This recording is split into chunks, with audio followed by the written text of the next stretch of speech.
Guys ഞാനിപ്പോ നിൽക്കുന്നത്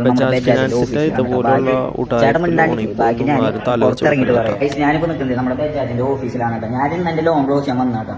loan close ചെയ്യാൻ വന്നിട്ട് ഒരു 1 ലക്ഷം രൂപയാണ് ഞാൻ ലോൺ എടുത്തത്. അതിൽ എനിക്ക് വന്ന നഷ്ടം എന്ന് പറയുന്നത് 43,000 രൂപയായി 7 മാസം കൊണ്ടിട്ടാ.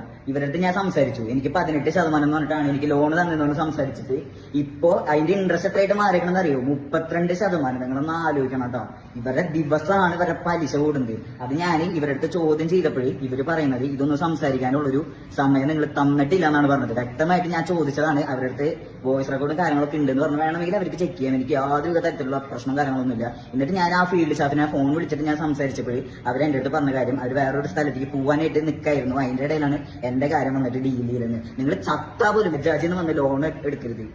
നിങ്ങൾക്ക് വേണ്ടിയിട്ട് ഞാൻ പറയുന്നത്, ആര് ചത്താ പോലും അല്ലെങ്കിൽ ആര് വയ്യാണ്ട് കിടന്ന് ചേച്ചൊക്കെ പോവാ, ആര് വയ്യാണ്ട് കിടന്നാൽ പോലും ബജാജിന്ന് വന്നിട്ട് ലോൺ എടുക്കരുത്. ഇവര് വ്യക്തമായിട്ടൊരു മണ്ണാങ്കട്ടും പറഞ്ഞതില്ല. പൈസ പോണത് നമ്മളെ പോലുള്ള സാധാരണക്കാരാ. സോ നിങ്ങൾ എടുക്കരുത്. ഞാൻ അതിന്റെ ഉള്ളിൽ വെച്ചിട്ട് ഞാൻ വീഡിയോ എടുക്കാനായിട്ട് നോക്കിയത്. പിന്നെ ബാങ്കിന്റെ ഉള്ളിൽ എടുക്കുമ്പോൾ അതിൻ്റെതായ ഒരു റൂൾസ് ആൻഡ് റെഗുലേഷൻസ് ഉള്ള കാരണം ഞാൻ ജസ്റ്റ് ഒരു ഇൻട്രോ മാത്രം കൊടുത്തു. എന്തെങ്കിലും ചെയ്യാൻ വെച്ചാൽ അവരെന്തെങ്കിലും ചെയ്തോട്ടെ, എനിക്ക് പുല്ലാണ്. നിങ്ങൾ ദയവ് ചെയ്ത് നിങ്ങൾ എടുക്കരുത്. തോന്നിയ സമയത്ത് തോന്നിയ വർത്താനം അവർ പറയാ ഗൈസ്. അപ്പൊ ദയവ് ചെയ്ത് ബജാജിന്ന് ലോൺ എടുക്കരുത്, വേറെ എവിടെ നിന്ന് എടുത്താൽ